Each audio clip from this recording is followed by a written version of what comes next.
बिस्मिल्लाहिर्रहमानिर्रहीम। अस्सलाम वालेकुम नाज़रीन, मैं हूं लियाकत हुसैन और आप देख रहे हैं यूट्यूब चैनल। सबसे पहले चलते हैं हम जो ख्वाजा आसिफ साहब ने कल इस असम्बली में पार्लियामेंट में खड़े होकर एक बयान दिया, उसके हवाले से कुछ बात कर लेते हैं। तो उन्होंने असम्बली में खड़े होते हुए defence minister Khawaja Asif on Friday criticize the judiciary for the trice passing into the parliament jurisdiction by rewriting Article 63A of the Constitution as he demands a full court bench he constituted for the ongoing suo motu proceeding linked to the delay in Punjab and Khyber Pakhtunkhwa election.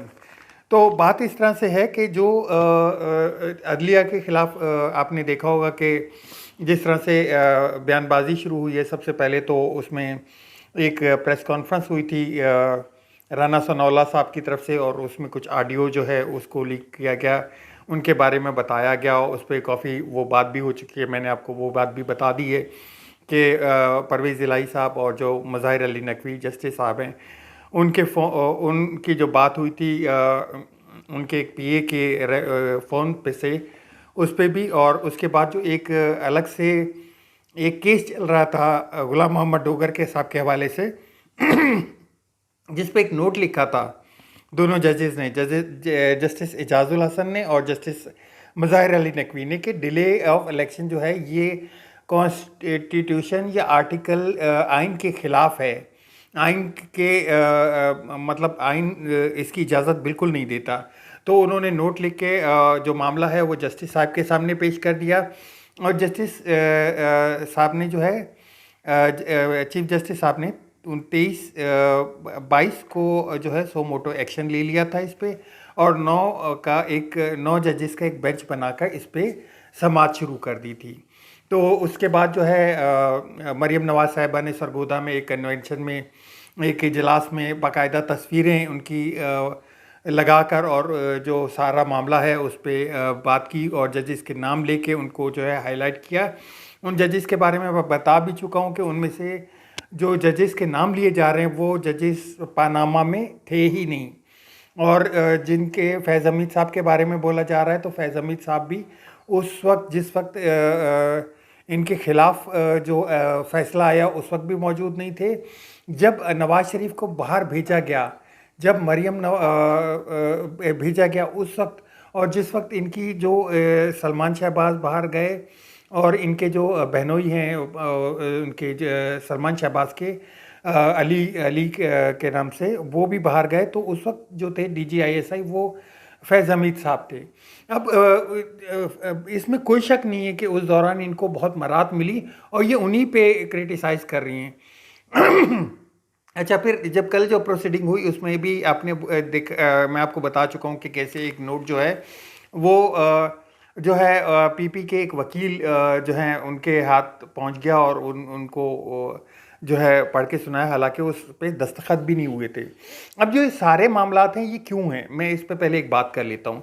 अच्छा, ये जो कोशिश इनकी ये है कि किसी तरह भी इलेक्शन से डिले किया जाए, इलेक्शन को जो है कुछ होल्ड ऑन किया जाए। होल्ड से मुराद के ये थोड़ा सा बढ़ाना चाह रहे हैं, क्योंकि इस वक्त जो है ये इलेक्शन में किसी सूरत जाना ही नहीं चाहते। ये इलेक्शन में जाते हैं तो इनको अपनी खुली हार नज़र आ रही है, तो ये किसी भी तरीके से डिले टैक्टिक्स इस्तेमाल कर रहे हैं। अच्छा, जो इमरान खान साहब हैं, इमरान खान साहब की हुकूमत थी, वो पंजाब और KP के दोनों सूबों में उनकी हुकूमत थी।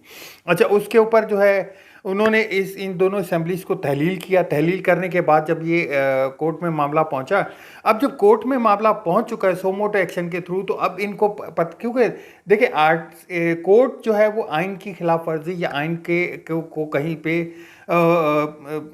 डिले नहीं होने देगी, या आइन के बाहर की कोई चीज़ बात नहीं करेगी, आइन के ऊपर ही रहते हुए बात करेगी। तो आइन में तो क्लियरली लिखा हुआ है कि 90 डेज़ के अंदर अंदर जो है वो इलेक्शन होने चाहिए। तो उसके ऊपर ये जो है एक तो बेंच के ऊपर हमले कर रहे हैं कि जी बेंच जो है वो उसको लार्जर बेंच बनाया जाए और कुछ जजेस हैं जो हैं वो उनके ऊपर जो बात की जा रही है। हालांकि हम लोग देखें तो इमरान खान का साहब के दौर में कभी भी ये इमरान खान साहब की तरफ से नहीं आया कि फला जज जो है वो मेरे खिलाफ फैसले दे रहा है या फला जज जो है वो इस तरह, उन्होंने कभी किसी इस पे बात नहीं की। जुडिशरी पे बात की जा रही है। यहाँ पे जो है पार्लियामेंट के अंदर खड़े हुए डिफेंस मिनिस्टर ख्वाजा आसिफ साहब कह रहे हैं कि अगर जजेस को इसको एक तो लेना नहीं चाहिए, ले भी तो इसको फिर फुल बेंच बना कर लें। फुल बेंच जो है वो 13 का है। अभी भी जो बेंच बना हुआ है वो 9 मेंबरान का बेंच बना हुआ है, वो काफ़ी बड़ा बेंच है। अच्छा, उन्होंने 63A का हवाला दिया। 63A के हवाले से मैं बात करता चलूँ। जब आपको याद होगा कि पंजाब असम्बली के जो वोटिंग हुई थी उसमें काफ लीग के जो सरबराह थे चौधरी शुजात साहब, उन्होंने एक लेटर लिख के अपनी पार्टी को जो है वो बोल दिया कि आप जो है आप जो है वोट जो है वो मतलब इनको पीटीआई पाकिस्तान तहरीक इंसाफ को ना दें। तो उस पे जो है वो पार्लिमानी लीडर जो है वो थे परवेज़ इलाही साहब। उसके ऊपर जो 63A थी उसकी वजाहत हो गई, उसमें क्लियरली हो गया कि जी 60A के थ्रू जो वोट है वो पार्लिमानी लीडर जो अंदर मौजूद होगा उसके कहने पे डाला जाएगा। नंबर 2, अगर वो उस पर नहीं चलता तो वो वोट भी रद्द होगा और वो जो है जो जो मेंबर होगा वो भी अपनी असेंबली की सीट से जाएगा। तो इससे जो है हॉर्स ट्रेडिंग को बड़ा एक धचका पहुंचा था कि अब जो है वो हॉर्स ट्रेडिंग नहीं हो सकेगी या परचेजिंग और ये मामला नहीं हो पाएंगी। एक बड़ा क्लियरली और बड़ा वाइज डिसीजन था चीफ जस्टिस की तरफ से, सुप्रीम कोर्ट की तरफ से। और आने वाले मामला को भी वो जो है बड़ा, क्योंकि आने वाले मामला में भी देख लें, अभी भी जो कौमी असम्बली में वो 25 लोटे जो तहरीक इंसाफ के हैं वो बैठे हुए हैं, लेकिन उन्होंने वोट नहीं डाला। अगर वो वोट डालते हैं, और उधर पार्लिमानी लीडर कौन बना हुआ है? पार्लिमानी लीडर राजा रियाज बना हुआ है, जिसकी वजह से अब पीटीआई ने जो है वो पलटा मारा और वापस जो है पार्लिमान में जाने का फैसला किया है। तो ये 63A को वो समझते ही हैं कि इसको रीराउट किया गया है। रीराउट मतलब कि दोबारा लिखा गया है या उसके ऊपर कोई रीराउटिंग की गई है। हालांकि ये क्लियरली एक उसको जो है जस्ट एक समझे कि उसकी वजाहत हो जाती है उसमें।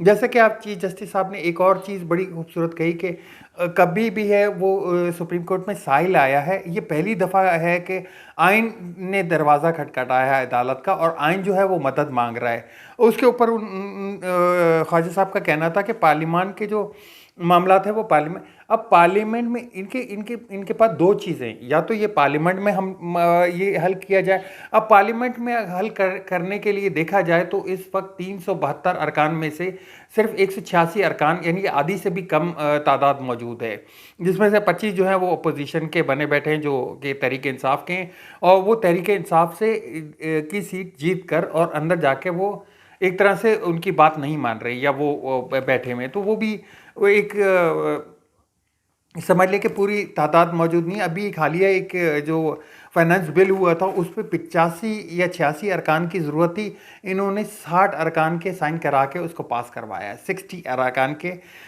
साइन करवा के उसको पास करवाया। अब पार्लियामेंट तो फुल इस वक्त जो है वो पूरी मौजूद नहीं है। पार्लियामेंट में होना तो यही चाहिए था कि पार्लियामेंट में डिस्कस करके इसको हल निकाला जाता, लेकिन पार्लियामेंट में तो इस वक्त सिर्फ पीडीएम मौजूद है ना। वो तो अपने उसको देख रहे हैं कि अगर हल करना ही होता तो आप तो सीधा सीधा इसको खोलते और इसके ऊपर जो है वो दिखते और उसको 90 डेज़ के अंदर अंदर इलेक्शन की डेट देनी चाहिए थी, जिसमें कि कल जस्टिस लतीफ़ जो सरदार लतीफ़ खोसा साहब के, मैंने आपको कल भी बताया था कि उन्होंने बड़ा एक क्लियरली दिया कि ये हल होना चाहिए था और पार्लियामेंट के थ्रू हो जाता तो वो ज़्यादा बेहतर था। लेकिन अब जो सदर पाकिस्तान है वो 3 दफ़ा ख़त लिख चुके हैं इलेक्शन कमीशन को। अब वो नहीं आते तो क्या पाँव पकड़ के लाएं उनको, और इस पे तो सीधा सीधा जो है वो जो इलेक्शन कमिश्नर की वो जो है वो उनको हटाना बनता है, उनको बरतरफी बनती है उनकी, वो होनी चाहिए थी।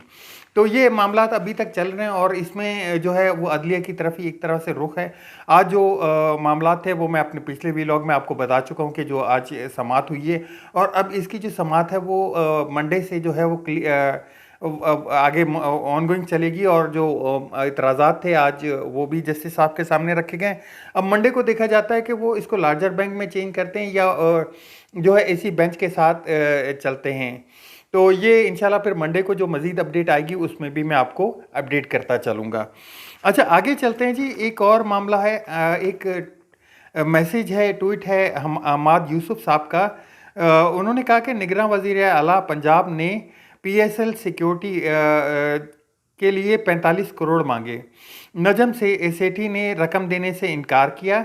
पीसीबी ने लाहौर और रावलपिंडी के मैचेस कराची मुंतकिल करने का फैसला कर लिया, जिसको सिंध हुकूमत सिक्योरिटी देने के लिए भी तैयार है। ये सब महज इत्तफाक है या दाल में कुछ काला है? पंजाब में क्या कुछ बड़ा होने जा रहा है जो ऐसा फैसला किया गया?